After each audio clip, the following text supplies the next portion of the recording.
Hi, Gauri. Hi, Professor Banerjee. How are you? Good. How are you doing? I'm good. It's great to finally meet you.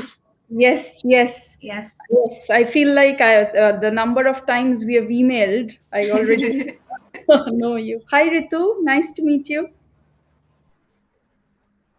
Hello, sorry I didn't unmute myself. Hello, Yeah. how are you? Good. Good. Very nice to meet you. Yes, yes, same here. Thanks for the And invitation. This is a great initiative. yeah, it's the initiative of everyone here, whether Mhm. they are working as an organizing team or whether they are attending the lecture. So everyone together is making this program successful, I guess. And you being the speaker, obviously. No, no, it's great. We have also recently formed a feminist philosophy collective in Okay. IIT Bombay. Uh-huh. Yes. So we should plan something together as well. I mean, it's great. I Yes, mean, these definitely. networks are very important. Yes, yes. So basically, at least I guess through this certificate course and online course, at least a few misnomers about feminism is Yes, taken care of. So I hope absolutely. after this course, people won't just limit their thinking of feminist philosophy in terms of it's being only for women. So, Yes, so that's one of definitely the big that issues. should happen. Yes, yes, yes. And how it speaks to philosophy, it's important to understand, Yes. because the confusion with feminist theory Mhm. between theory and philosophy is a lot, actually. Yeah, and Mm. today's lecture is very important to understand how we are going to look at the bioethics because I guess it is more confusing, okay, than any of the other philosophical discussions because bioethics is something to which everybody very easily relates. But Mhm. how is having an interruption in between, I would say, okay, in terms Yes. breaking the patriarchal mindset. That would be interesting to see. But and now I guess we can start, Nana and Gauri. Yes, ma'am. So I think Nena might be having a few connectivity issues. So I'd love to introduce the participants to Dr. Banerjee. So, to give you a brief insight into Professor Banerjee's work, first of all, I'd like to welcome everybody to the sixth lecture of our online series organized by the Philosophy Project in collaboration with ICPR and the MAP chapter and MAP, the chapter of Delhi University. Today, I and my co-partner Nena will be moderating the session. For today's session, we welcome Professor Amrita Banerjee and our course instructor, of course, Dr. Ritu Jaiswal, ma'am. Professor Banerjee is an associate professor at the Department of Humanities and Social Sciences at IIT Bombay.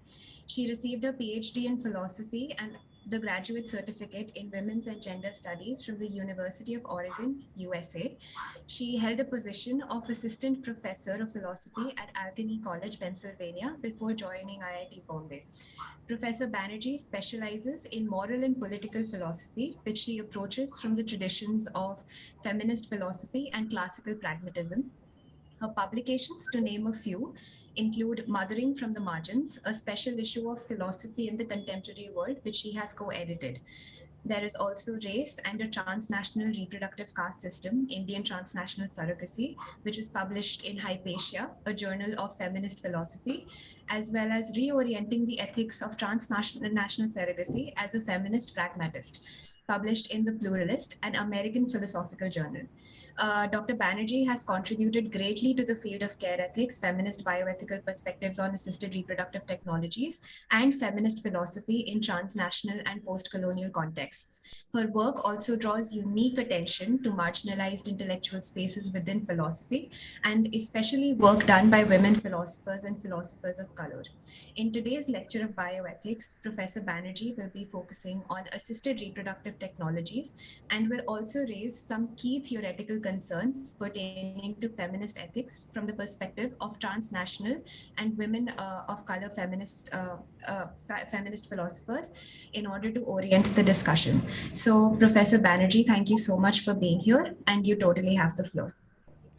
Thank you so much, Gauri, for the introduction. And again, thanks to ICPR and the MAP chapter, as well as the philosophy project. Naina is the other organizer, right? And Gauri for the invitation. It's my pleasure. It's unfortunate I cannot meet everybody face to face, but well, something is better than nothing.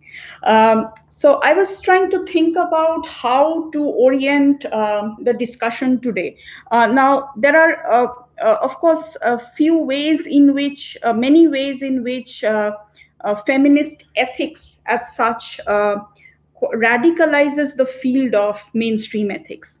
And bioethics typically, from the mainstream and mainstream perspective, falls within the purview of practical ethics or applied ethics.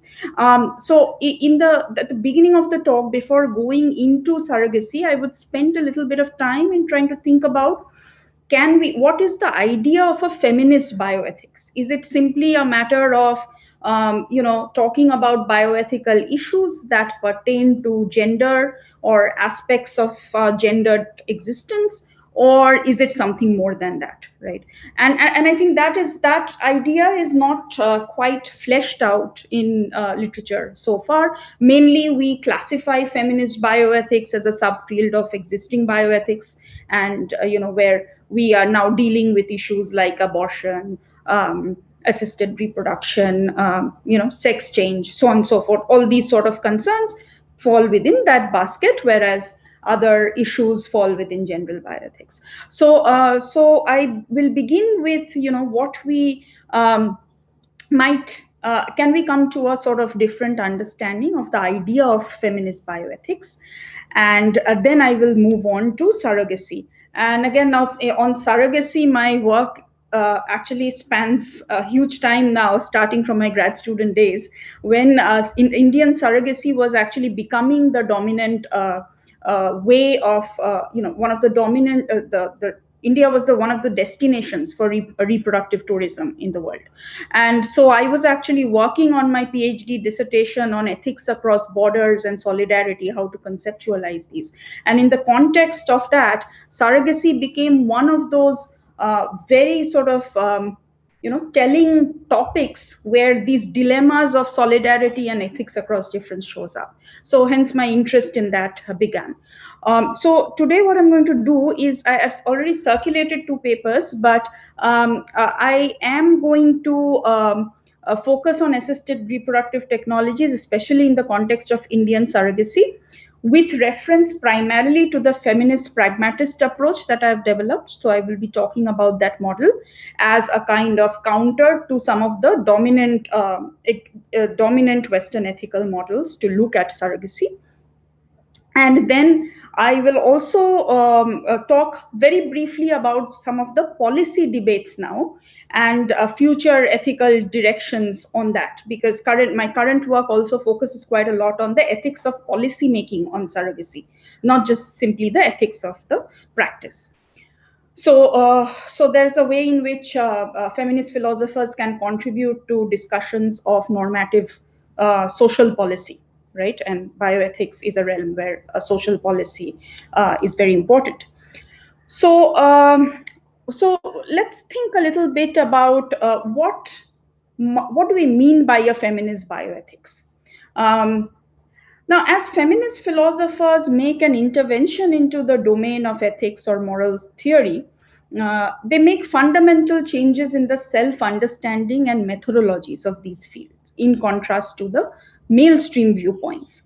Now, I will outline some of these key interventions in order to come to a conscious redefinition of the field of feminist bioethics without simply understanding it in an additive sense as a field of bioethics intact with some attention to issues involving gender, such as abortion, surrogacy, sex selection, and so on. So when we think of mainstream moral theory, even today, when what is taught in university syllabi, typically, right?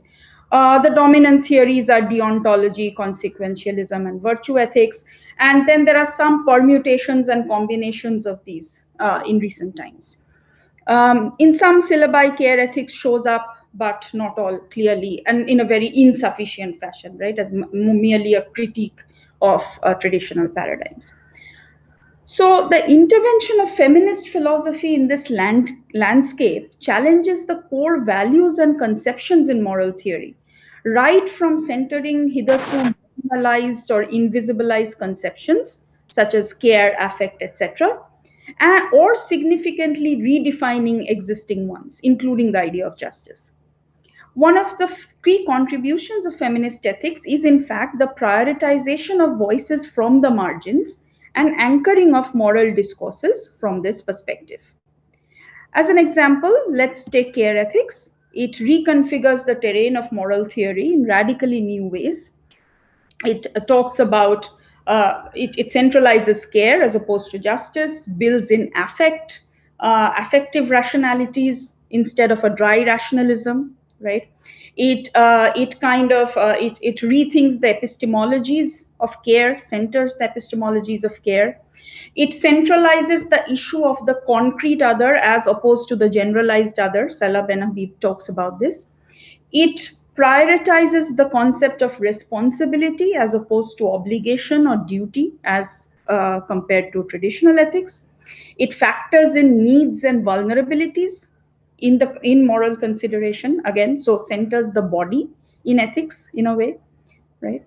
So, in all these ways, now a lot of work is also happening at the intersection of feminist ethics and philosophy of disability. If we think about people like Eva Kite, so where she's not grounding responsibility to the cognitively disabled on the part of the public order in notions of abstract right and moral personhood, but on a much more relational kind of moral ontology. So there's a lot of debate between Peter Singer, McMahon, and Kite on this kind of question. So again, if we look even within care ethics, when we look at Toronto, she tries to redraw the boundary between moral philosophy and political philosophy, right? Because in traditional moral theory, except for virtue ethics a little bit, moral theory is quite freestanding of social and political philosophy, right? So in that sense, these are just a few instances of the significant redrawing of the landscape of moral theory that happens due to the intervention of feminist ethics. I will suggest that this is the case when it comes to bioethics as well. In terms of when we look at bioethics, I would like to emphasize a few things. In light of the feminist philosophical interventions, one of the first things that happen, I think, is that a neat distinction between moral theory and practical ethics or applied ethics gets problematized, okay, in the context of feminist bioethics. I'll explain this in a bit. But even, and another thing that happens, and instead we need to think about a more dynamic interaction between the two. So in traditional ethics, when we think about, let's say, deontology, and we are then thinking about a particular issue like euthanasia or punishment or something like that, we first take the moral theory as kind of a complete theory. While developing the theory, we need not look at moral issues. Moral issues only come in as kind of applications of the of otherwise complete theories, right? So moral theory is itself freestanding of moral issues, and it also, in a way, the moral theory or normative ethics particularly becomes a kind of we may call it the normative theory first kind of approach, right? Because there's normative theory is prior to, lexically prior to applied ethics, right? So you need to know deontology, and then when you are looking at euthanasia through a deontological lens, you are applying those moral principles in the context of that kind of ethics. Okay. Is my voice cracking? Somebody is asking. Okay, no. Might be a problem with their connection then. Yeah. Okay. So I think that this, in mainstream moral theory, there is the problem of this normative ethics first or moral theory first kind of approach. So as we are thinking about feminist bioethics, I think this divide this distinction gets problematized to a certain extent. So let's take the example of care ethics per se. If we think back to the genesis of care ethics actually did not start as a moral theory to begin with, right? So Gilligan was actually studying how women make abortion decisions and what are the moral considerations that they take into account. And it actually, this sort of discussion then inspired philosophers to look into and develop care ethics as a kind of normative ethics, right? So it was not that care theory was first developed and then applied to something else, but it is about how it's being inspired by actually live ethical debates, right? So in that sense, I think that normative ethics in this case is often inspired and gets direction from so-called moral issues rather than conversely. Moreover, the need of feminist ethics as such to attend to the concrete other as opposed to the generalized other, right? uh, Prioritizing needs of the vulnerable other, situating the body and affect at the heart of moral theory demands context sensitivity and an attention to living ethical issues, right? So living ethical issues cannot come as an add-on.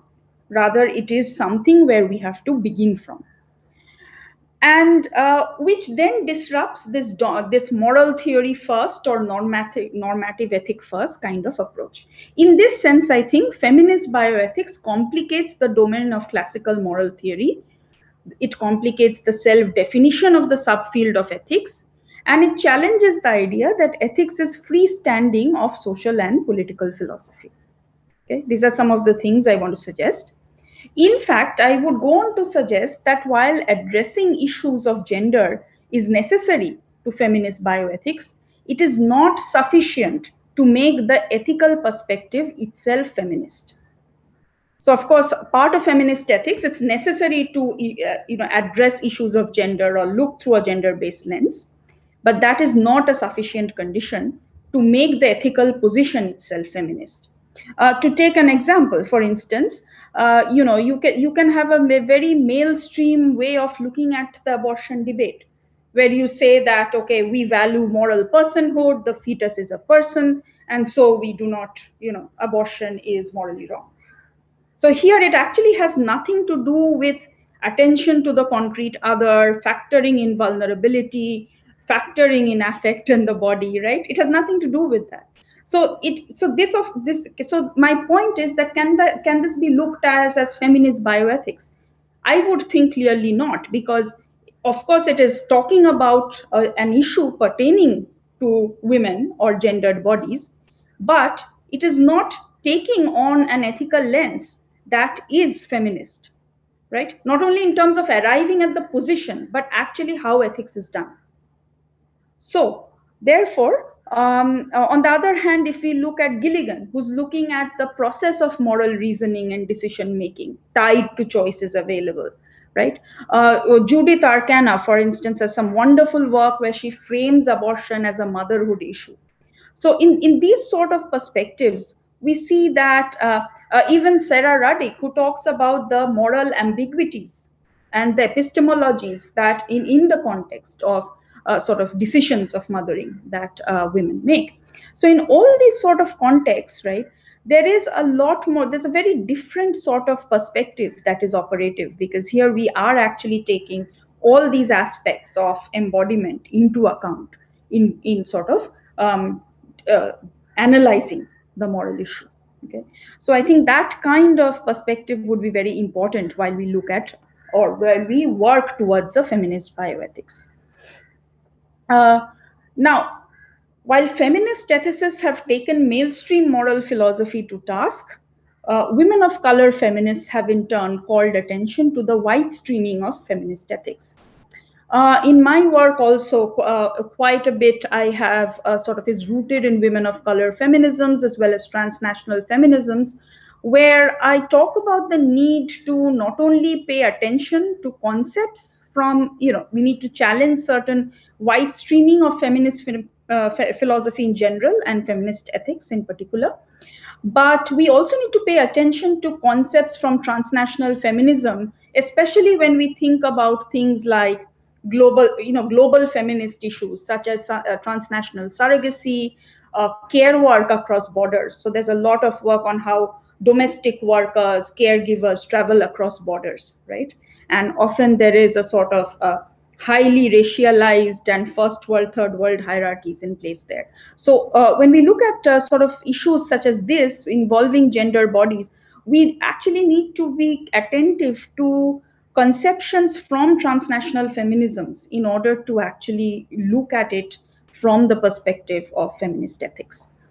And again, this work is very much needed. In fact, in a recent paper which is titled Transnational Intervention into an Ethics of Care, I argue that we need to critically look at concepts of care ethics carefully in light of transnational feminisms, and not simply treat the transnational sphere as a mute domain of applying an otherwise complete ethical theory. This will then become similar to the normative ethic first kind of approach with feminist philosophers seem to sort of take issue with, right? So we do not want to replicate that in our own work. So intercultural, cross-cultural, all of these sort of considerations actually need to be factored in as we do feminist ethics from a transnational lens. However, there's a basic commitment, I think, that feminist ethicists, including feminist bioethicists, still hold dear. And that this is the importance of normativity, right? The normative is still important. Uh, they are extremely sort of skeptical of any kind of moral absenteeism or moral relativism, because that often actually harms women rather than promote women's rights, right? Because one could say that in our culture this is what women do, and therefore you cannot really argue for women's rights in that context. So feminist ethicists, as ethicists, are still committed, and as philosophers are still committed to the idea of normativity.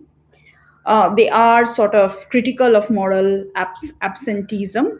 Moral absenteeism could be a response to combating moral universalism, right? When you don't want to say, you don't want to be a universalist, you don't want to say there is value monism, there's one sort of value, you then say, okay, then there are no values, or there are no, there is no ethic. And that is one sort of position that is sometimes taken. But as philosophers, feminist bioethicists would be largely skeptical of that. And so we need ethics, we need normativity to make evaluations, measure justice, and so on. So here these are certain commitments, I think, that are that we still hold dear.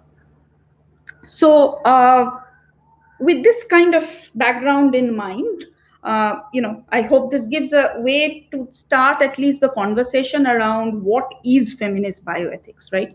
Not just taking feminist bioethics as a given sort of category and a given sort of classification. And with this sort of background in mind, let me now enter into the surrogacy the work on surrogacy.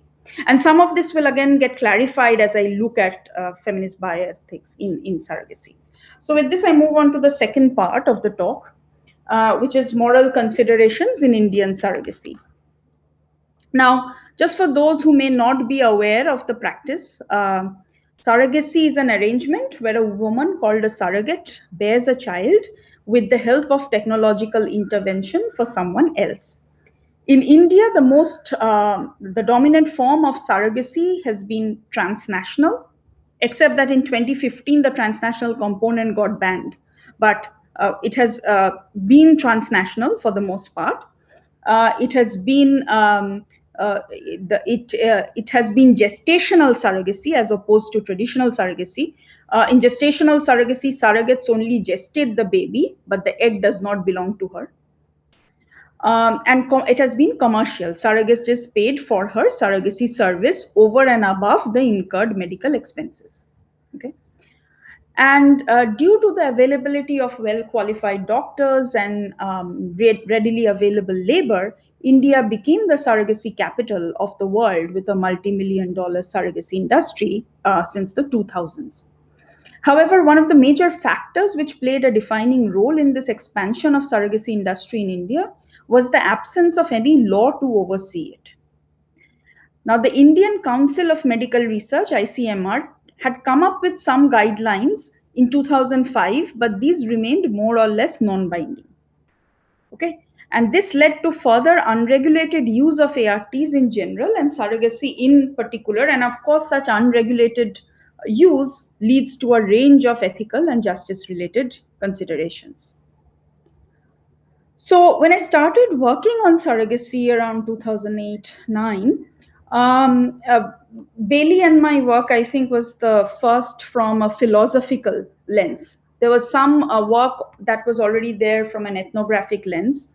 So Amrita Pandey, Kalindi Vora, these sort of works were there, which were looking at the these were ethnographies of the practice. But philosophical work on Indian surrogacy was not there at that point.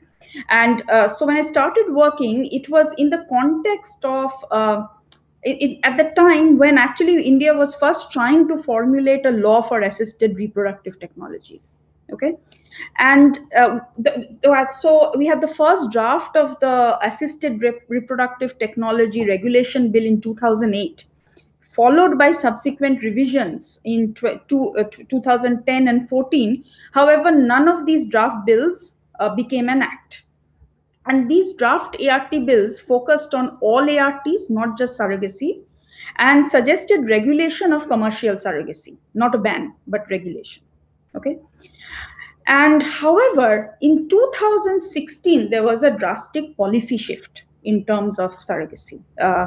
And in 2016, a notification was issued in 2015 by the government that banned foreigners from accessing surrogacy in India, thus doing away with this transnational component. But in 2016, a bill was proposed, introduced in Parliament with the title the Surrogacy Regulation Bill 2016, and it sought to ban commercial surrogacy completely and only permit altruistic surrogacy. Okay. And after a long journey and multiple iterations, I'm not going to details here, in February 2020, the Union Cabinet announced the approval of the Surrogacy Regulation Bill 2020. So it's essentially certain clauses got modified, but it was essentially the bill that banned surrogacy as opposed to regulating it. And the stated objective of the bill is to prevent exploitation of surrogates by banning commercial surrogacy and only permitting altruistic surrogacy.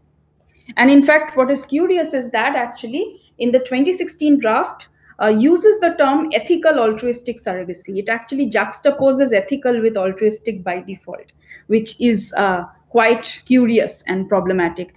Then the term ethical gets taken out of the following drafts and only altruistic surrogacy remains. But the idea remains that altruistic surrogacy is kind of non-exploitative, and commercial surrogacy is what needs to be banned. Okay. Now, in my recent work on the ethics of policymaking on surrogacy, my student Priya Sharma and I are looking at this policy landscape through the lens of care ethics to expose certain conceptual fallacies at the heart of the bill, which defeats its ethical potential. Now, this is material for another talk. This is not what I'm going to get into today, but what I want to focus on are conceptualizations of empowerment, agency, and the understanding of exploitation. These are the three concepts that I would focus on in today's talk, and this I will sort of conceptualize these three concepts through the feminist pragmatist approach that I have actually developed, and I think I circulated that paper as well. So, and towards the end, I will reflect on how this approach, how the bill actually functions with a very naive understanding of empowerment, agency, and exploitation. Okay, so that's why I mentioned the bill, because this is kind of to relate, how the journey of surrogacy policy making as well as the surrogacy debate has been in India. through the through the 2000s, last 20 years. Okay. Now, let me go into the feminist pragmatist approach. And in that paper, I actually, in order to offer the approach, I also do a thorough critique of existing ethical models on surrogacy. Now, as we think about the ethics of surrogacy or policy making on surrogacy, we need to stop treating surrogates as passive victims who need to be rescued. I mean, this is, for a feminist perspective, this is one of the very, very important thing that needs to happen, right? Even if we want to talk about exploitation, we cannot rule out agency. And it seems that a lot of ethical perspectives do precisely this. And this is what I'm going to highlight now. Or they have a very naive understanding of agency, which then which then creates complications for understanding exploitation, what sort of exploitation is actually happening. So there's a need to arrive at complex philosophical understandings of agency of the surrogate, which in turn can ground a complex understanding of exploitation. Moreover, the trope of altruism can do no good if a rightful position of surrogates is not established. Now, this takes me back to my work, which challenges some of the dominant feminist ethical models of surrogacy, precisely on the ground that they fail to provide robust models of agency and empowerment, which are sensitive to the context of a developing nation like India and the larger transnational circuits of capital in which the surrogacy industry emerges in contemporary times. These are things we need to, so any ethical model needs to take these considerations into mind, right? That India is a developing nation, and that the surrogacy industry emerges in the context of sort of neoliberalism and globalization. So, so this also highlights the need for and ways of challenging the white streaming of feminist ethics, as I mentioned in the previous section, because the Western feminist ethical paradigms may not suffice for looking at the ethics of the practice in these sort of contexts. Now, for a long time, in the context of philosophical ethics, the ethics of commercial surrogacy was approached through two dominant ethical paradigms. This was reproductive liberalism, on the other hand. Broadly, we can categorize it, one kind of model as reproductive liberalism, and the other kind of model as the exploitation model.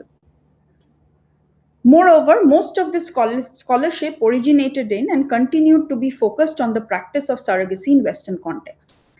Over and above any inconsistencies that these approaches intrinsically had, additional problems were encountered if we simply extended these theories to a transnational context. The transnational world of today with its ever-expanding markets demands new theoretical tools of analysis from ethicists and philosophers. Moreover, most of the traditional Western philosophical literature on surrogacy, focusing on the ethics of the practice, has a tendency to take two extreme ethical positions. They either argue in favor of it or criticize and condemn it on moral grounds. The dominant argument for those in favor is based on the notion of autonomy or choice. People in this camp often understood as advocating a kind of reproductive liberalism, and I'm using Janice Raymond's term from Women as Wombs. So people in this camp argue that the surrogate has the right to choose and make decisions about her own body and reproductive capacities. Cecil Faber summarizes the autonomy argument as saying, quote, "Insofar as women have the right to decide whether and how to procreate, they have the right to do so by contract and against payment," unquote. Commercial surrogacy sometimes is represented and, most importantly, often gets marketed in the language of the autonomy argument. It is projected as creating new opportunities for the surrogate to exercise greater autonomy. On the contrary, the dominant Western ethical argument against surrogacy, including by certain feminist philosophers, is the exploitation argument, which is frequently connected to the commodification argument. So exploitation is argued on the basis of commodification, and in this case, commodification of the womb. It is argued by this camp of ethicists that surrogacy, instead of making the feminist project a reality by giving women control over their bodies, in fact serves the opposite purpose. It ends up reducing women to their wombs and defining them in terms of their reproductive capacities.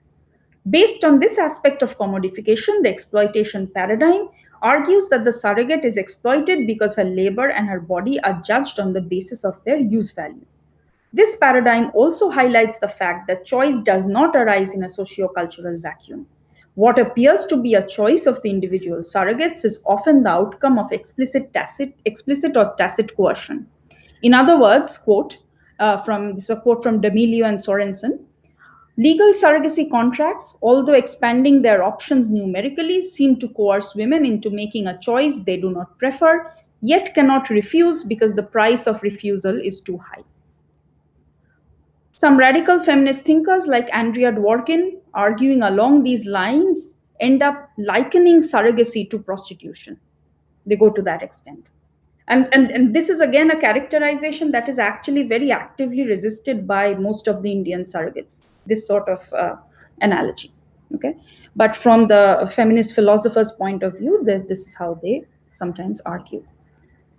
Now, I think that the language of choice, when evoked in the context of transnational surrogacy, may have limited value. And remember, transnational surrogacy still continues across borders. So a lot of the surrogacy industry has moved to Nepal or Thailand, or, so it will keep moving like that. So it's not going to go anywhere or go away in the recent future. So the language of choice, when evoked in the context of transnational surrogacy, may have limited value since it has the potential to override the hegemonic depiction of third world women in the Western imaginary as immature or childlike, and thereby situate them as active, rational, autonomous, and morally mature agents. However, perhaps the chief disadvantage of using reproductive liberalism as the framework for ethical analysis, I think, is that it has the danger of normalizing or naturalizing power imbalances and the exploitation of the less powerful by the more powerful players of globalization.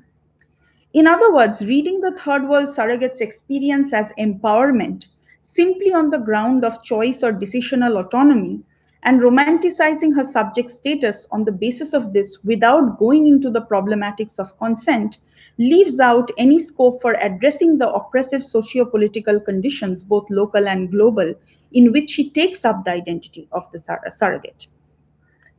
In other words, if the surrogate status as a subject is romanticized, then theoretically it becomes difficult to talk about the larger social world she inhabits, with its constraints of poverty, social ostracism, lack of access to basic necessities, and so on.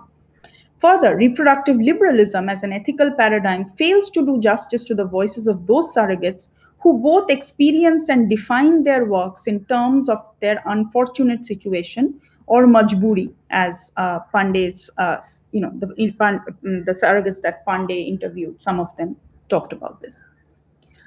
Although the available paradigms of exploitation and coercion can perhaps better accommodate some of the justice related considerations and reiterate the problems with terms such as reproductive tourism, an ethical approach to transnational surrogacy based purely on these concepts seems to create new problems for itself.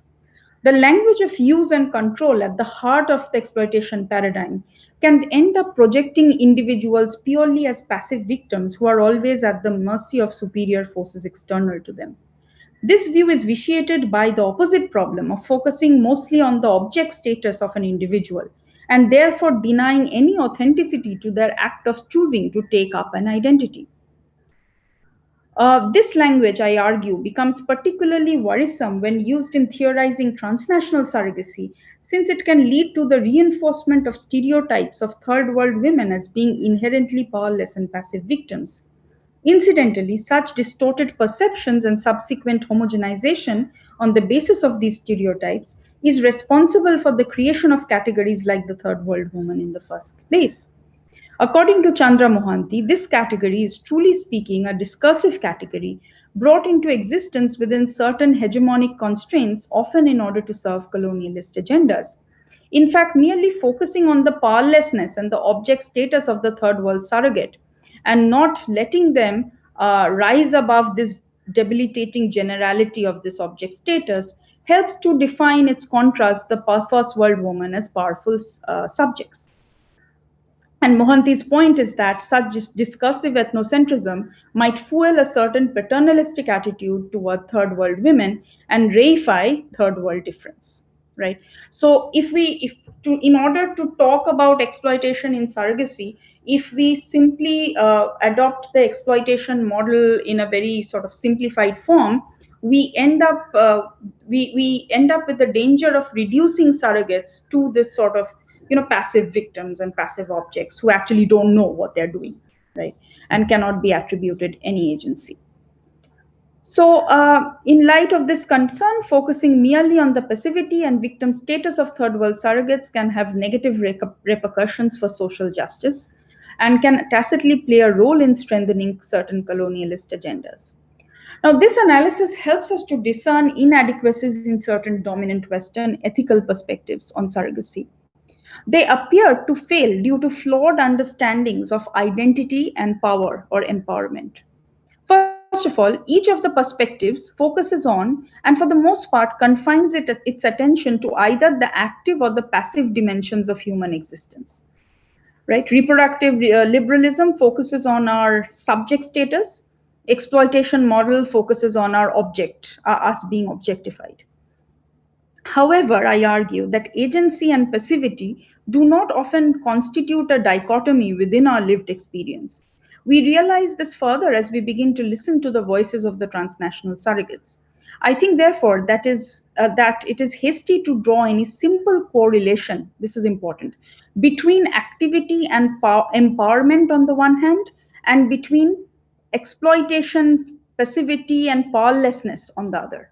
Okay, so we cannot for the conceptually we cannot simply tie the sort of being active with being empowered and being passive with being a victim. This is a kind of dichotomous model of agency that we often on both these ethical paradigms seem to assume. And I think that is what we need to break. We need a much more complex understanding of agency, a much more complex phenomenology of empowerment in order to actually talk fruitfully both about agency and exploitation in an ethics of surrogacy.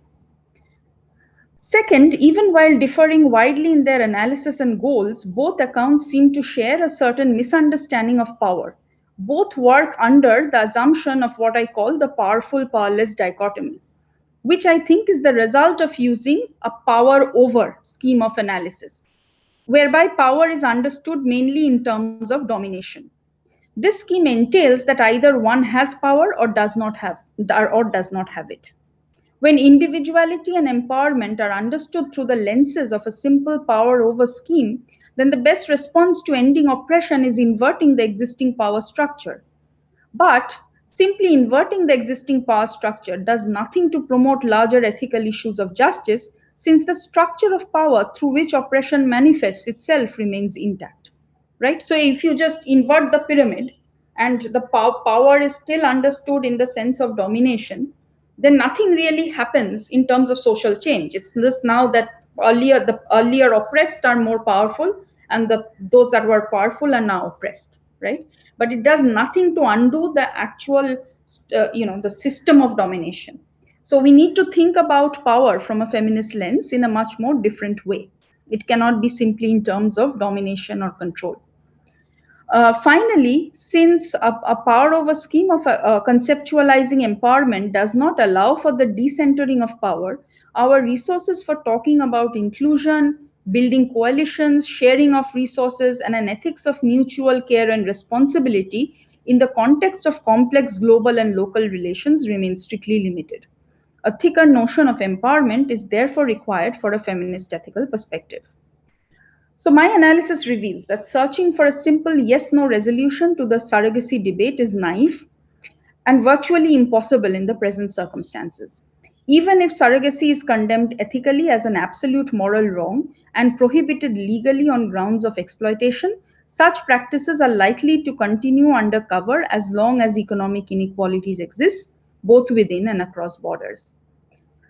And same will remain. And now that transnational is banned, it doesn't mean that inequalities within the country have gone away, right? So the same sort of consideration, the same sort of problems from the point of view of justice will remain as to who can access surrogacy and who provides surrogacy, right?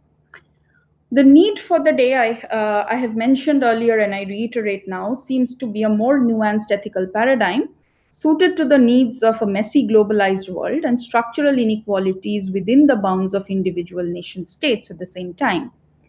In light of the critique of the dominant ethical models, I offer a positive framework for conceptualizing agency and empowerment. I call this framework the feminist pragmatist model. Since certain aspects of it are inspired by the philosophical tradition of pragmatism, especially the work of one of the women philosophers in the tradition called Mary Parker Follett, early 20th century. A primary shift that I recommend as part of this feminist pragmatist approach in order to look at moral ontology is to actually move from what I call an ontology of entities to an ontology of relations. And I think an ontology of relations should be used to understand both the identity and agency of surrogates in the context of surrogacy practice. An ontology of relations makes relations rather than individuals the starting point of analysis. Any fruitful conceptualization of the related entities is possible only when we look into the ways in which they interact and emerge as entities in the context of that relation. This has implication for the understanding of individuality as well. So we begin with relations, we do not begin with entities. And entities, we understand entities as emerging in the context of the relations and therefore changing in response to the relations, right? And so the perspective on individuality is also going to change because now an individual must be understood as an interweaving or a point in the process of multiple relations rather than a fixed point or a self-sufficient point, right? So the moral ontology must be rethought in that way. I believe that if we structure moral ontology along these lines, we will be able to frame the understanding of surrogacy in drastically new ways. When we apply this pragmatist logical framework to the transnational surrogacy debate, for instance, we can approach the identity and lived experience of agency for both the surrogate and the first world woman buying her service in the context of and by foregrounding the surrogacy relation. All this makes it possible to get a more holistic understanding of the phenomenon in the long run. A primary reason for the failure of the dominant approaches is an excessive reliance on an ontology of entities rather than one of relations. For instance, reproductive liberalism seems to be obsessed with a rather non relational notion of individuality, right? Because it simply talks about individuals and their choices. And as long as there is decisional autonomy, then it is ethically right. So it seems to be too focused on an ontology of entities that will prevent it from addressing or altering the social context in which the individual is located. The exploitation paradigm is slightly better in this context, but in its prohibition form, makes claim about severing the relationship as a response to the surrogacy debate and does not pay attention to the actual realities of the situation, which might make such an undertaking impossible. Okay, surrogacy might constitute the livelihood of a lot of women, so simply severing the relation might not be an option.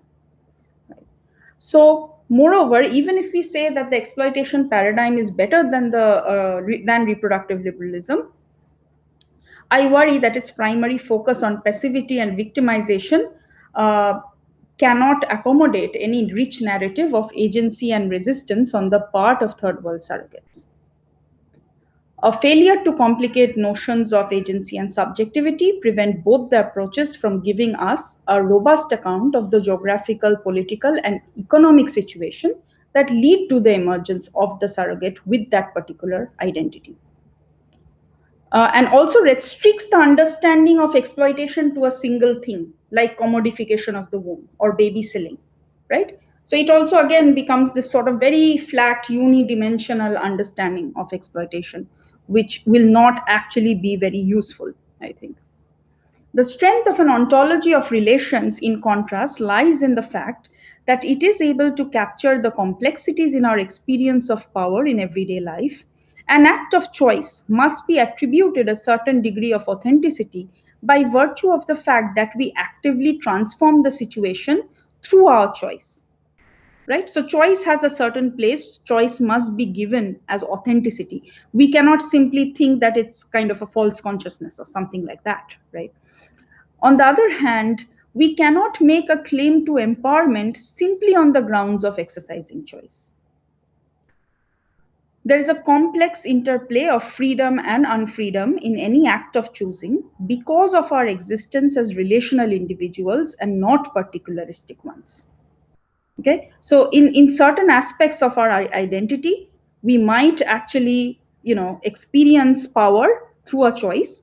On the other hand, we might, on in another aspect, experience disempowerment through that choice. So for instance, in the context of surrogates, when they talk about their experiences, especially because a lot of them come from positions of social and economic disadvantage, they when they think, in the context of the birth of their own child, right? And when we think about preference for the male child, etc., in the Indian context, motherhood is often experienced as a burden, right? And many of these women never actually got good maternal care, etc., during the context of their own pregnancies. But in the context of surrogacy, that's the first time they're coming into the medical system. They're actually, their bodies are being monitored, they are being given nutritional food, right? So in the context of that same act of giving birth, it's very complex because one cannot simply say that it is so empowering or it is just simply disempowering. There's a lot of ambiguity there in the context of the same, and this is what a complex model of agency needs to capture. Okay, so there's a complex interplay of freedom and unfreedom in any act of choosing because of our existence as relational individuals. And this changes because we are looking at the same individual in the context of two different relations. Right? One is in the context of her own community and her socio or own family, and the other is in the context of the surrogacy contract. So when you change the relation, the very experience of the individual actually changes, right? So therefore, often a close look at our experiences as relational individuals reveals a rather complex phenomenology of empowerment and disempowerment arising within and only by virtue of these relations. In the evaluation or analysis of any experience and in determining its ethical import, therefore, we cannot leave this subtlety out of our account. While unearthing this complexity in the phenomenological experience of power, however, Follett notes that all these experiences do not necessarily signify empowerment. In fact, she gives us a way of making qualitative distinctions between different kinds of power. For her, power in general denotes a kind of agency, namely the ability to act. One can try to exercise one's agency by exerting power over through domination or suppression, for instance.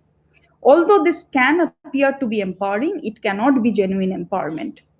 Genuine empowerment is power with rather than power over. This is a distinction that she provides. The primary problems with power over, thus construed, will be that it ultimately severs more relations than it establishes, and it ends up preserving the powerful powerless dichotomy. So, so power with becomes a genuine indicator of empowerment, but not power over. Now, some of the above insights and starting with the relation in our analysis can help us to discern certain subtleties in both the transnational surrogate's identity and experience of power, as well as that of the first world woman buying her service. One of the things that instantly stand out is the asymmetry in economic resources between the two. And remember, even when surrogacy goes only national, this is all again, this is still going to be the case. There is going to be asymmetry, economic asymmetry between the parties. The interesting point to note, however, is that often the commissioning couples, in case of transnational surrogacy, are middle class couples in their own country and come to India for ARTs because they cannot afford similar services back home. Um, in fact, a Marie Claire article estimated the costs of surrogacy in India to be $12,000 compared to 70,000 in the US. Okay. So in the context of this relation, so we now start to see that the power of the commissioning client as a first world person is actually only by virtue of the relationship with the transnational surrogate. In the context of this relationship, she gains the power to exercise real consumer choice, a term that is used by Helena Aragon. The power that such a consumer choice guarantees becomes evident when we look at examples of special requests that were made available to foreign couples in different clinics. One clinic, for instance, proudly announced that, and I'm quoting here, the microscopes are from Japan, the incubators for the fertilized egg cells from Germany, the artificial culture medium from Denmark, the petri dishes and test tubes from the United States, and the pipettes and needles from Australia. Only the surrogate mothers come from India. Close quote. This quote is significant in highlighting the irony of the situation. Technology from the first world become available to these couples from the first world when they travel to the third world in the context of reproductive tourism.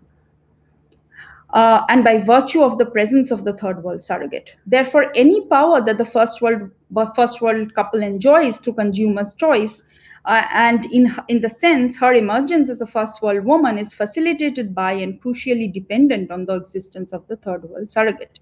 And we cannot understand this without the relational analysis, without an ontology of relations. Surrogacy also seems to restructure the surrogate's own situation in many ways.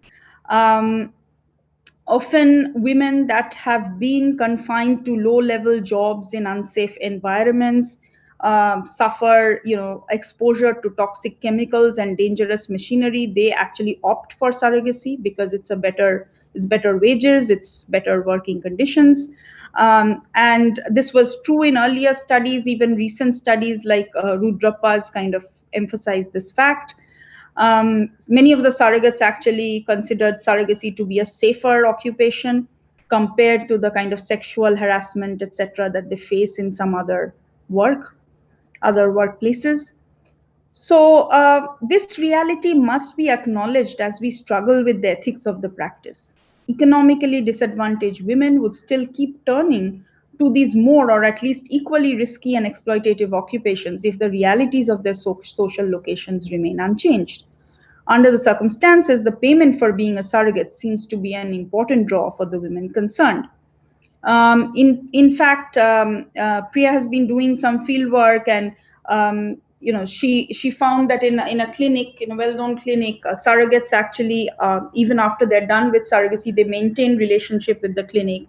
They can come to it for subsidized or free treatment. They can actually, the clinic gives yearly donations of books for their children. So there are all these ways in which they think that the perks of surrogacy are actually quite high. So, and then I said, that this kind of, that there, it's very complex because sometimes as mothers of their own children, they are devalued, but as surrogates mothers, they get a lot of value. And acknowledgement from the surrogate, the clients. So what I want to emphasize is that the same capacity and whether one experiences empowerment through it looks very different when different relations are brought into the focus of discussion. What appears to be empowering in the context of surrogacy might not be the same when the focus is the surrogate's position in her own community. This gives concrete support to the ontological claim of understanding entities and the shape that power takes for these entities only in the context of relations and taking the relation as the starting point. A further point that this analysis exposes is that there seems to be at least some trace of agency and power within the situation, insofar as both parties to the surrogacy contract appear to get something in this situation of codependency. Okay? But the point, however, remains that although there might be a limited trace of power with, it is present within a larger context of asymmetric power relations or a power over situation. So this very little power with is actually within a larger power over situation, right? If we look at the asymmetries. And, you know, it is ironical that the very moment in which she might get the taste of empowerment, the surrogate is also in the danger of being confined to the role of a container or a womb. She's still so this she she's still confined to the facticity of her female biology, right? She suffers alienation, and there's a lot of work on the kind of the maternal fetal conflict, because she has to learn to distance herself from the child but at the same time care for it. So in the other paper on race, I've talked about how they have to restructure their maternal flock, and destructure their existing maternal cloth and restructure it along the lines of the industry. Often they have to live away from their own children during the course of surrogacy, because in their villages, this sex without reproduction, people might not reproduction without sex, they might not understand, right? And so they might be treated as dirty bodies or corrupt bodies. So all these sort of are markers of trauma and alienation that persist in the practice. Um, Furthermore, consumerism in the form of global reproductive tourism, operating through the bodies of specific group of women, end up reproducing race, caste, and other such hierarchical relations in new and problematic ways. As a result, such stereotypes as the poor third world woman of color, oppressed within her own society, continues to be perpetuated within a neo-colonial space. A client, Susan Morrison, for instance, in her interview, states that in a way she wanted the surrogate mother to be attached to the babies so that she takes care of them, but this was only because she already had the awareness that it would not have been in her, the Indian surrogate's interest, to keep the babies because she could not afford to. And in any case, they were going to be white kids and it would look a bit funny. Okay. So this remark, among other things, exposes an awareness of the poverty of the Indian surrogate that results in a power differential in the relationship and allows Susan to have a heavier hand in the deal. It also indicates an acute sense of racial difference and, in fact, some assumption on Susan's part about the exclusive character of a particular racial group. So, for more on on this idea of race, you can look at the paper where I provide a racialized gender analysis, the Hypatia paper, and I actually discuss how the category of woman of color gets reconfigured as race travels across borders in surrogacy. And there's a kind of racial distancing might actually lead to a kind of ethical distancing in its stead, because you feel ethical responsibility towards others that are of your race, and less of a responsibility towards others who are othered on the basis of race, right? So this sort of racial distancing might actually have an ethical implication to it. So I've spoken about that here, which is problematic. And and how racial borders, so while the surrogate is actually gestating, a surrogate is a woman of color gestating a white baby, right? So one would think that all sorts of racial divides get subverted in the process, but that's not the case, because in a way, in the selection of the egg, often a lot of eugenic considerations are there. And so there's in the context of assisted reproduction in recent times, there is a lot of policing of racial borders that go on. So, for instance, clinics were flying in women from Georgia for eggs, right? Because they didn't want to use eggs of color. So these sort of things happen. And a kind of micro level eugenics may get enacted in the context of these practices. So what happens is that racial categories may become biologized instead of thinking of race as a social construction. And what I've pointed out is in the narrative of motherhood itself, when Morrison is saying, but the kid is going to be white, actually the surrogate's contribution of her blood, her bodily fluids, the whole process of gestation does not factor into the race of the baby at all. One would think that the baby would then be mixed race, right? Because the surrogate, it is actually in the womb of the surrogate. But because the genetic tie is, race is understood purely on the basis of a genetic tie here, therefore, this kind of biologization of race is actually a real sort of danger in this case. So in any case, just give me 3-4 minutes. Is that okay? Sorry. Okay. Uh, there's a lot. Once I start to talk about this, I cannot stop. But I'll try to wrap up now with a couple of more things. So in any case, coming back to the current analysis, the differences in race, class, etc., seem to guarantee more power over to Susan in the relationship to begin with, in a way that might have been missing if she were to avail of the services of a woman in a better financial position, or of the same race, or located in the first world, or all of these together. Right? So by exposing the complexities in the experience of power, the feminist pragmatist framework for an ethics of surrogacy is able to provide a fuller picture of the phenomenon.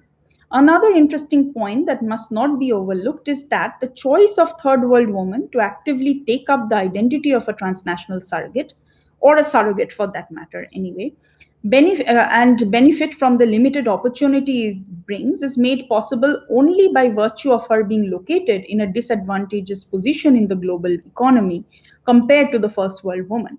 The larger context of power over, in which a very limited power which seems to have a place, gradually becomes exposed to us as we take a closer look at these global relations.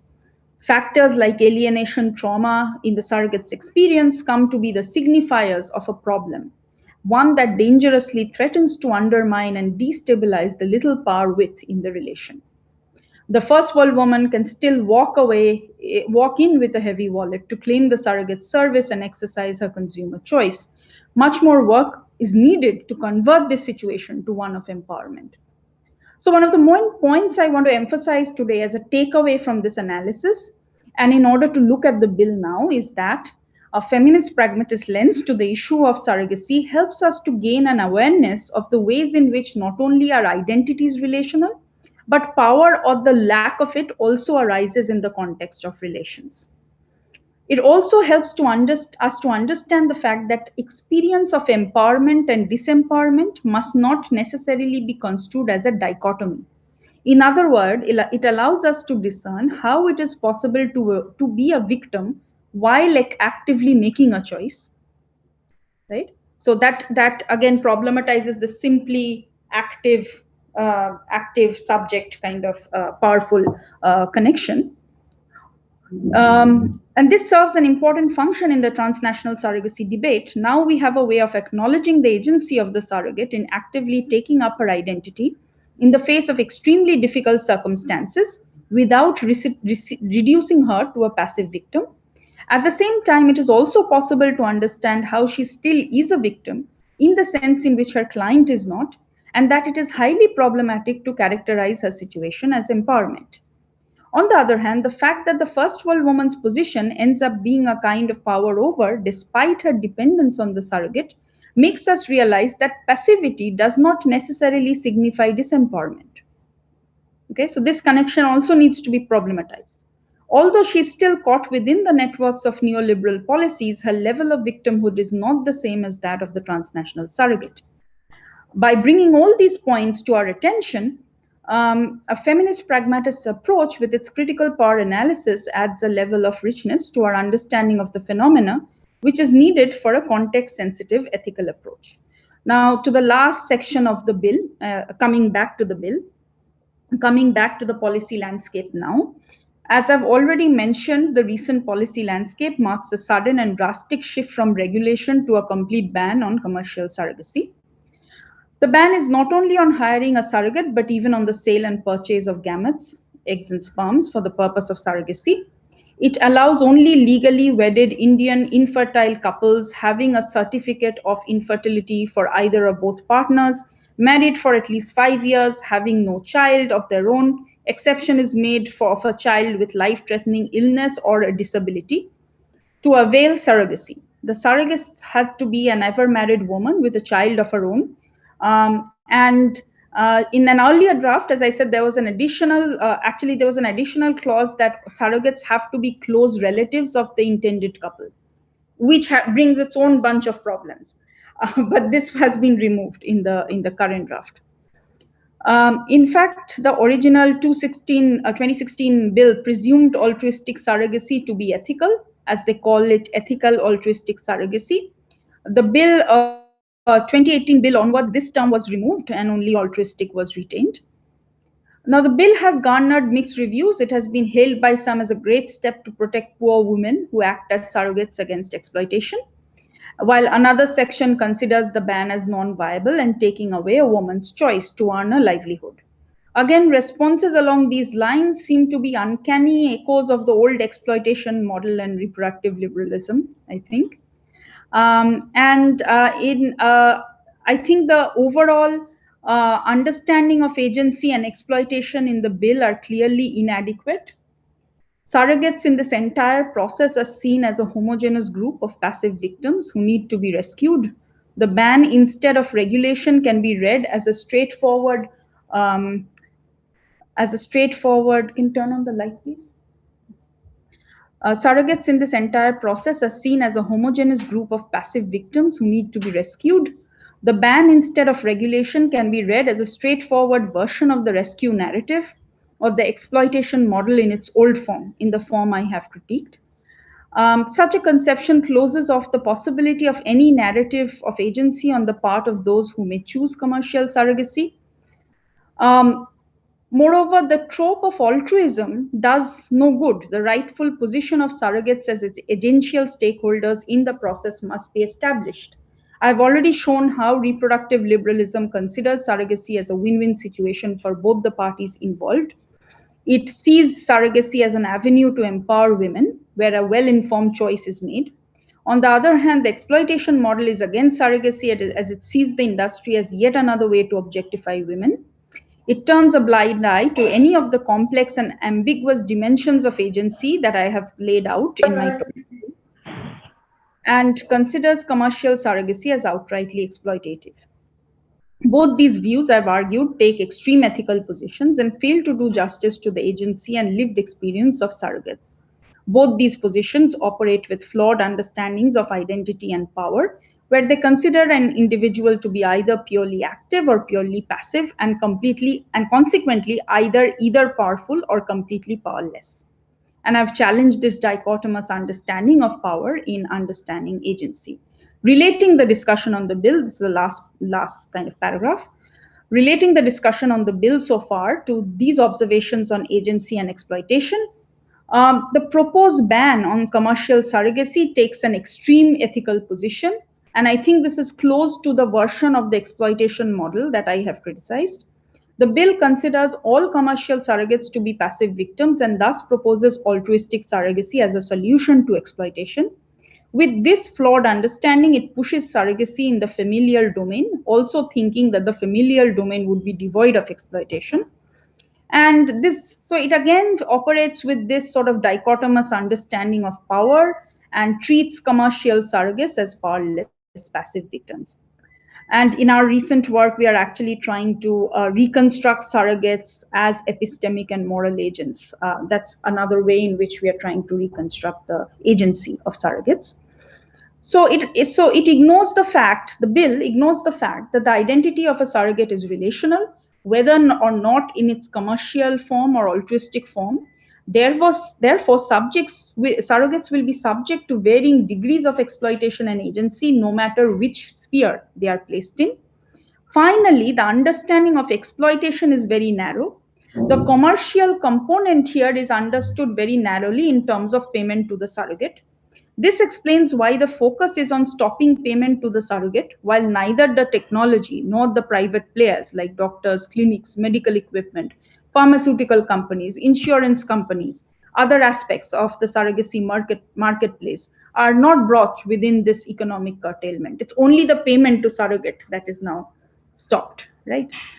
Um, so the bill therefore settles on a highly inadequate definition of the commercial and an equally simplified understanding of exploitation as simply being caused by payment to the surrogate. It's as if it's the payment, the commercialization of motherhood, that is actually the moral wrong in the process. That is the cause of exploitation in the process. Payment to the surrogate is certainly not the only source of exploitation present in the surrogacy industry. Other aspects of exploitation, some of which I have discussed in today's talk, and especially in the context of a developing nation, must be kept in mind. While commercial is too hastily tied to exploitative, it is equally disturbing to find that the bill expects women to be automatically wanting and prepared to go through all the trials of surrogacy, which actually involves complex medical interventions on the body, right? Um, as of the surrogacy process altruistically. Here, the reduction of women to wombs that the objectification argument was fearful of seems to be left open as an ethical possibility. Only now it is without any economic relief. For both the ethics of surrogacy and policy making on surrogacy, the philosophical task is therefore to generate a more complex understanding of subjectivity of the surrogates, ones that are exploited yet are agents, ones that are victims but are nevertheless engaged in a resistance to the conditions of their oppression. A feminist pragmatist approach, I think, aids in this task of resisting patriarchal and anti feminist conceptions of women and femininity in the context of assisted reproduction. So, with this, I will now stop. Thank you so much for your patience.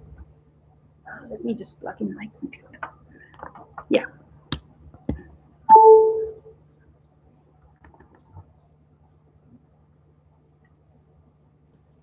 Thank you, ma'am. That was truly a wonderful and extremely insightful lecture on surrogacy practices and assisted reproduction technologies. I would like to invite Nena to give the thank you note. I can see that she's there now. Yeah. Thank you. Nena? Hello. Thank you, ma'am, for your insights and initiating comparative discussion around assisted reproductive technologies and the lending analysis to the practice of surrogacy. I am facing great positional perspective. And it's like completely, we are completely excited to hear you how the feminist pragmatic approach to these three major concepts of agency, empowerment, and exploitation, and how these concepts are affected by the language choice and control, language of choice and control. So it was particularly wonderful to hear how the challenge to how you challenge the dichotomy that exists within the language of agency and the tangible implications this can be for those pursuing more feminist ends, as well as your explanation about the need for the restructured moral ontology and prioritize the relational view agents and the very idea of manhood. So thank you, ma'am, for joining us for today's lecture. Now I invite Ritu ma'am to conclude the lecture. Then we'll take up the questions from the YouTube live and Zoom. Thank you, Nana. Thank you, Gauri. Thank you so much, Professor Banerjee. I was while you were presenting this lecture, I was just thinking, like, how are you going to deal with this question of surrogacy?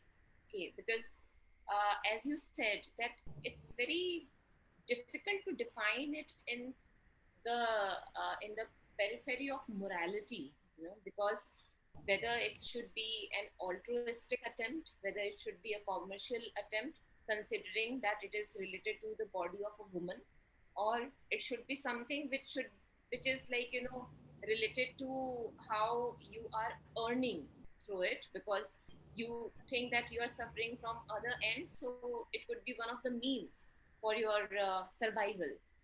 While taking up all these issues, and on the other hand, associating all these with the power structure, agency, and ultimately epistemology, okay, which you have mentioned at the during the end of your lecture, which is like, epistemology of surrogacy, or epistemological care.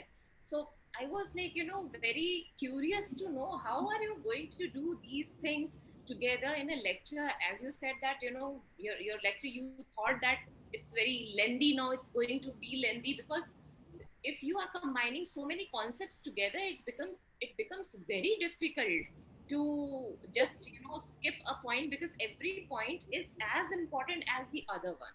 So Yes.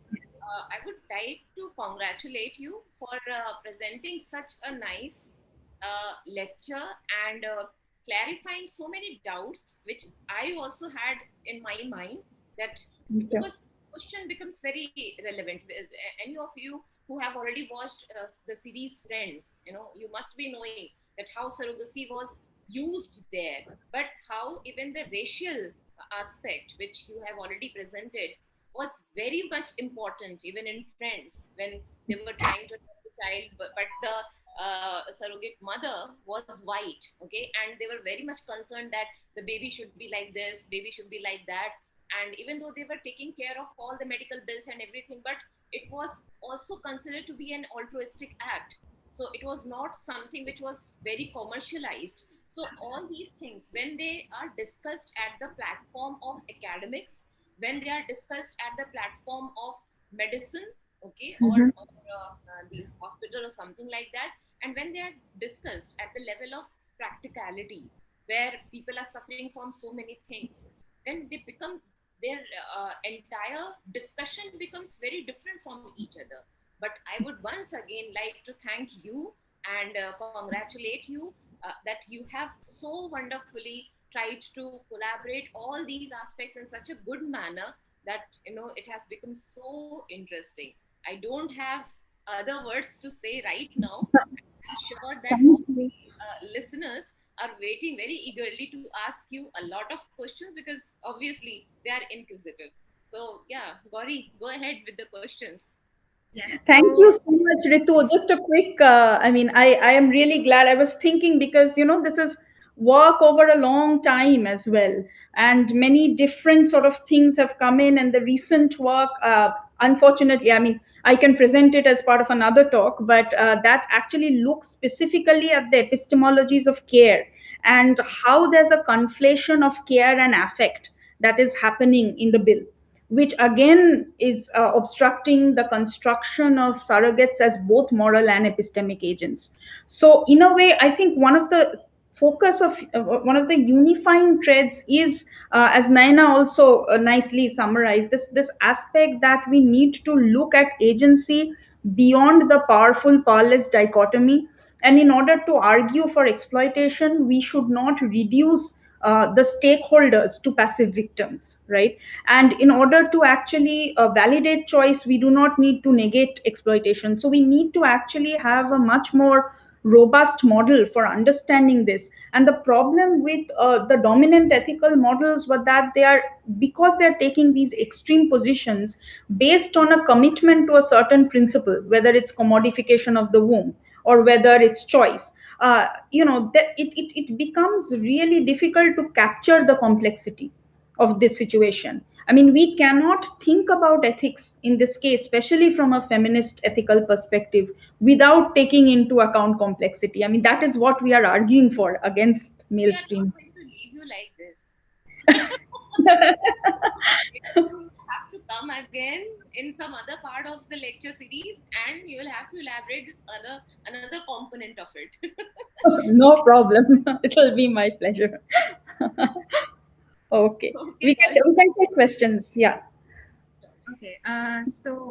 There's a question from our participant Bulbul Gupta, who Hmm. asks, why is a disabled girl always looked like the oppressive one in family and in society? As the oppressive one. As the oppressed one. Hmm, hmm. As And I think that's also, did not talk about disability today. See, when we bring the issue of disability in relation to gender, it gets very complicated because so there's been some work on how especially when it comes to bodily physical disability, right? Or even cognitive disabilities. There's some feminist philosophers have argued that look, generally women's bodies are so sexualized, hypersexualized, right?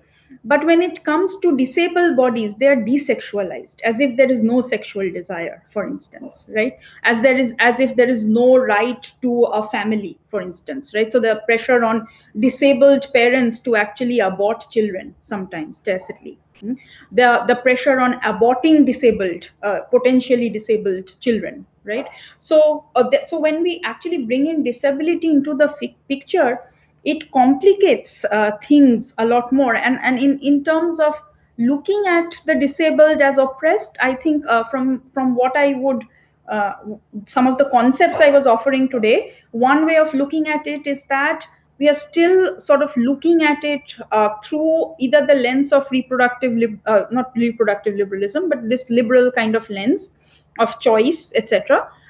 Or we are looking at it through this mode of, that, oh, they are completely powerless, they are victims, right? And so you kind of again miss agency in the process. And just like with the third world difference and third world surrogate, where we should not look at these women as victims, I think the part of the disability rights movement, part of the disability community, as well as allies, it's very important to actually think about the disability as a kind of differential ability, and looking at it through the lens of agency, and not just victimization. And as I was mentioning, we don't need not then be too worried, because we can still talk about exploitation, we can still talk about oppression, we can still talk about structural injustice, but we should not leave agency out in the process, right? And actually how and there's and again, I mean, if we connect all this up to the very idea of standpoint epistemology, so on and so forth, right, all these areas are connected within feminist philosophy. We actually see that the standpoint of the marginalized often bring in certain resources for knowledge construction, right? And when we look at within feminist epistemology, there's a lot of work now on ignorance, and how how in a way the perspective of the privileged on the world sometimes is such that it actually looks the world in reverse of what it actually is. So there is a kind of epistemic inversion that happens from the perspective of the privileged, right? So from the perspective of the oppressed, now that's not to say that all oppressed groups or every oppressed person has pure experience of reality. That's not the case. But the standpoint actually has this sort of capacity to then construct reality in the way it is, right? So considerations of justice, etc., are more viewable from the margins than from the center. So therefore I hope I think this sort of this looking at disability, the disabled as oppressed, is actually symptomatic of, there might be this ethical models might be trying to actually bring attention to disability in order to do that, but it actually harms the cause of disabled people, I would think. But the nexus between this, and I was citing Kitte's work. Kitte is actually my supervisor. I really like her work. Kitte, in a way, she's both the mother of a cognitively disabled daughter, who is now a grown woman, but she actually has worked a lot at the nexus of moral philosophy and cognitive disability. And she claims that, look, even things like moral personhood, Peter Singer, McMahon, they try to argue along these lines that, okay, they, disabled have rights because of this, but then we cannot attribute personhood to them in the same way as, and here they're talking about cognitive disability, severe cognitive disability, right? Where the expression of rationality might not be in the same form as non-cognitively disabled people. And McMahon argues that we need to have a tiered understanding of morality, because the people that have severe cognitive disabilities cannot be attributed moral personhood in the same way as non-disabled people, because they cannot become self-interested agents and stand in for their rights. And Kitte actually argues against this paradigm and says, no, we actually need to have a more relational understanding of of human beings, and more sort of she kind of an ontology of interdependence, in order to actually argue for this right. Moral personhood is not the way to go on that, right? Because the very definition of personhood is dependent, ever since Descartes or Kant, is actually dependent on the presence of rationality. And for people for whom the expression of rationality is simply not the same as non-cognitively disabled people, you cannot actually take the philosophical conception of personhood and apply it to them then. Therefore, McMahon is actually talking about a tiered understanding of morality. And Kite says, and there's a big debate between him and Kite at a conference, and Kite says that I will resist the identification, I will resist the fact that my child is closer to a pig than a human being, because so we need a different way for articulation of the rights of the public order towards the disabled as well. It becomes very complex for cognitive disability, actually. So there is another question from our participant, Pooja. Power hierarchy does not only exist between agency and the surrogate, but also between the expected parent and surrogate. Expected parents at any point could withdraw their paths and not take the child post-birth, as shown in a trailer of an upcoming film, meaning what policies or bills are there to save or protect these kind of situations? So see, right now, so actually the previous draft of the bills, which focused on regulation, had actually engaged the stakeholders a lot more robustly, and there were a lot of mechanisms that were proposed in terms of sort of leveling out the playing ground a little bit. Because when it comes to policy, for instance, there are it's not just the surrogate, the term of surrogacy, but there could be long-term, physical and psychological complications, right? Which the immediate medical insurance will not cover. So, in that sense, we need to look at surrogacy also as a relation that persists throughout a duration of time. Sarah Ruddick says very nicely that in her book on maternal thinking, that birth, that mothering is not an event, birth is an event. But this, the very sort of mothering can happen only when there is birth. And so there is, of course, mothering itself continues, but the birth is actually the promise of mothering. And so the relationship between the birth mother and the adoptive mother or the adoptive parent, whoever that is, even if that's not a woman, this is a sustaining relationship. What is interesting is that actually some of the surrogates, they were very angry at the transnational ban on the transnational component, because they went, they some of them even told Priya in her fieldwork that the foreign couples used to treat us much better than the Indian couples, and they would actually maintain relationships. They would send us the photos of the children, so on and so forth. So this again, when we look at it from an ethic of care, for instance, or even through an ontology of relations, the relation persists throughout time, right? And we need to look at it not just as a contract, but as a relationship between these parties. And if that's the case, then partly, if measures can be actually introduced to mitigate some of the anxieties around this relationship, which has happened a lot for adoption, for instance, right? There are ways in which, especially in the West, um, the there is a big movement about the search for birth mothers, so on and so forth. So there are ways in which, can you hear me?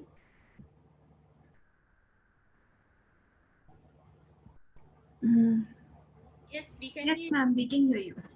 Okay, good. Gauri was frozen for a little bit, so okay. Yeah. So therefore, I think we have to. I mean, it's right that there are a lot of asymmetries between these parties, right? That's part of why the the threat of exploitation is high. But then if we look at it through a feminist ontology of relations, and understand it as this sort of relationship which is entered upon and not just a contract, I think the ethical perspective on the practice as well as policy making on the practice can be reoriented.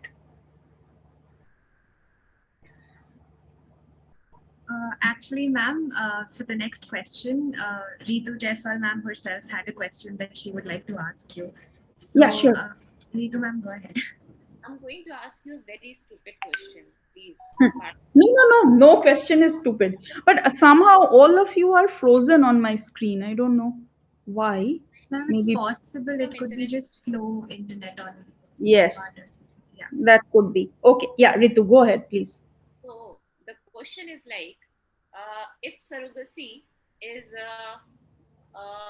not a boon for someone, for a Mm-hmm. okay, then Hmm. can we say that biologization, the term you used, Hmm. I'm still struggling with the pronunciation. Okay, so Yeah. biologization of Hmm. racism. Okay, Mm-hmm. can you Hmm. say that will be acceptable because that is going to give some advantage to those who are not that acceptable for being surrogates? one one aspect, okay, that if surrogacy is not a boon and if it Hmm. is creating an issue, then can Hmm. we say that because of the real rationalization of someone, if someone is Hmm. not preferred for being a surrogate, then it is a good thing for them? Can we say that? And if we say that surrogacy is a boon for someone because they can earn something out of that, okay, Hmm. then that could be the source of exploitation for them. Okay, obviously, since they are trying to earn out of that, then also it is going to be very beneficial for those who are not earning on that basis. So please pardon me if this sounds very stupid, but that question came to my mind and I'm asking you. Hmm. So let me clarify a little bit. So is the concern about so the two things? One is the biologization of the category of race, right, or caste, if that's the case. But secondly, you're saying that if somebody surrogacy is a goal, then they would try to downplay the exploitative character, and for somebody who has to engage with it because of a means of survival, they would Yes, have to sort of highlight its exploitative character. yes, yes. That's Yeah. Okay. So let me address these two separately. In the complex experiences of surrogates, actually, it is not very clear. As I mean, my sources are the ethnographic works. I of course I. I mean, my work is the philosophical work, but it seems that there is in the experience of surrogacy itself, there's a lot of ambiguity, right? Specifically because people that are opting to become surrogate are actually coming from very disadvantaged locations to begin with. So in that context, for instance, some of them I mean, most of them describe it as a kind of compulsion, right? Because if they had other good employment, they would not put themselves at risk in this way, or they have to stay away from their children, sort of lie about surrogacy, so on and so forth. So I think more or less everybody, or many people actually understand that it's a kind of the best of the worst that they're doing in a way. On the other hand, there is also a lot of resistance, for instance, to in the context of Indian surrogacy, of sort of analogizing it with prostitution or selling of one's body, and saying that, look, and they often give examples of Yashoda, they give examples from Indian mythology and so on, that there are instances that, look, I mean, this is really sort of altruistic work we are doing. We are giving sort of another person the gift of motherhood or fatherhood, so on. But so that's why I think that the phenomenology of power is very complex. On the other hand, when the ban came, especially the ban on the transnational component came, several surrogates filed a PIL saying that no, this, surrogacy has to be treated as work, right?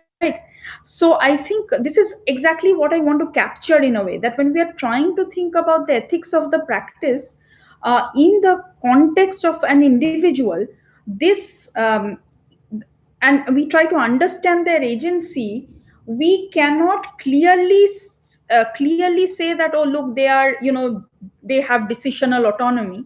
On the other hand, we cannot clearly say that, oh, they're simply exploitative because, they are being forced to do this and they don't have another option. It's more complicated along those lines. Does that Okay. make sense, Ritu? Yes, yes, definitely, definitely. So Yeah. thank you for answering my stupid And the question. biologization part, actually, it is one thing about what the narrative the people themselves are telling, right? What Susan is saying or something. But on the other hand, it's actually what is happening as a fact. So, for instance, when clinics say that, you can, if you opt for white eggs, we will actually procure white eggs for you if you are unable to contribute the eggs, or we can supply fair skinned surrogates, which is often a kind of sort of reference to the caste of the surrogate, right? So when these things come into the picture, it is actually also the industry or the system in the way it is biologizing race or caste, right? Not just in the thinking of the person themselves. So that is what and in the context of African American feminisms also, some work has been done on this sort of reprogenetics in the context of technological intervention. And I think in the context of Indian surrogacy, in a way, race also becomes a very elastic category that you can now sort of customize what you what sort of egg you want. And on the other hand, it is being gestated. So in a way, the baby is very cosmopolitan because a surrogate of color is gestating a white egg. On the other hand, because in the system, the adoptive mother has the most value, the egg donor is second most valuable, and the surrogate is actually the least valuable in the hierarchy. Therefore, this biologization of race actually happens as a matter of fact. So a kind of micro level eugenics, there's a danger that micro level eugenics is implemented on the ground. And so I actually argue in that paper that, there's also a stratification of global reproduction along the lines of certain women being good egg makers and certain others being good egg nesters that happen. And that is a kind of structural injustice that comes into the surrogacy process, which again has ethical implications. Yes.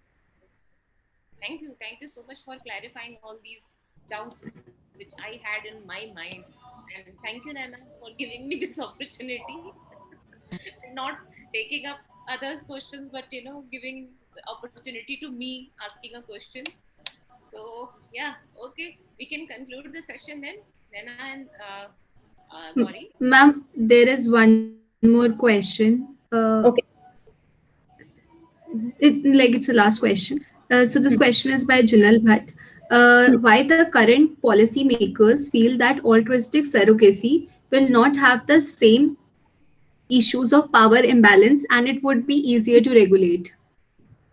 I am so glad you asked this question because I have no clue why they think this is the case. Because see, actually, part of I mean, a lot of problems with altruistic surrogacy actually caused the emergence of commercial surrogacy to begin with, right? Because surrogacy has been a very old practice. If we look at human civilization, often, and even when with this, especially in the case of assisted reproduction, and it was very easy to get family members or relatives, etc., to actually agree to through assisted reproduction, to carry a child, right? So, but there are a lot of complications with altruistic surrogacy to begin with, and the potential for exploitation, especially of vulnerable people. So even within a family, for instance, there's a lot of, and especially in a heavily patriarchal society like India, there's a lot of ways in which a woman can be forced to enter into to become a surrogate for another relative, and not only the economic situation but the family situation might push them to do so.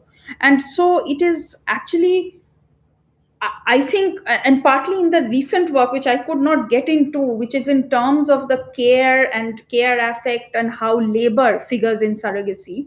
I think partly what we are arguing actually, the bill commits the fallacy that it completely overlooks the labor dimension of surrogacy, right? It ties back, it is as if a woman would willingly and out of some maternal love or instinct would go in for surrogacy even if they are not compensated.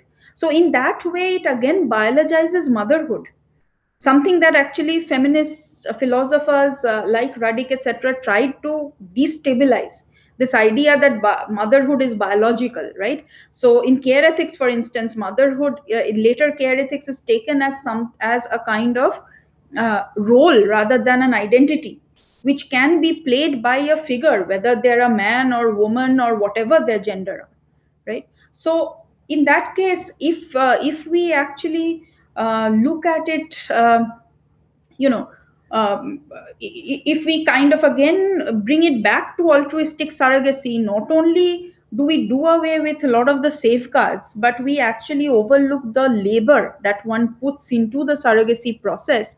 And we also assume that out of our femininity or out of the fact that women have wombs, they will actually be willing to go into surrogacy without any compensation.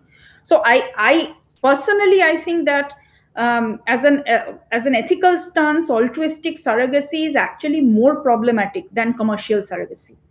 Commercial surrogacy already has a lot of problems. Of course, I think regulation is a much better solution than a ban, given the current realities. But altruistic surrogacy, I think, can be very, very dangerous in a way, especially in the context of Indian society, where you can now, even the little amount of compensation that was there, which of course would clearly not be enough but was still something, even that is removed. Right now you can only pay for medical insurance or costs but not payment to the surrogate. And what is striking is that every other player will get paid, right? The doctor, the clinic, the insurance company, the pharmaceutical company, everybody else is getting paid. It's just the payment for the gametes, that's one thing, and then payment to the surrogate that is stopped. So I would actually say that I do not know why altruistic. First of all, the ban itself is actually not a good ethical solution to the problem of surrogacy. And secondly, definitely altruistic surrogacy, reversal to altruistic surrogacy is not a solution. Actually it becomes more, it can bring in a lot of different issues of injustice and exploitation, I think.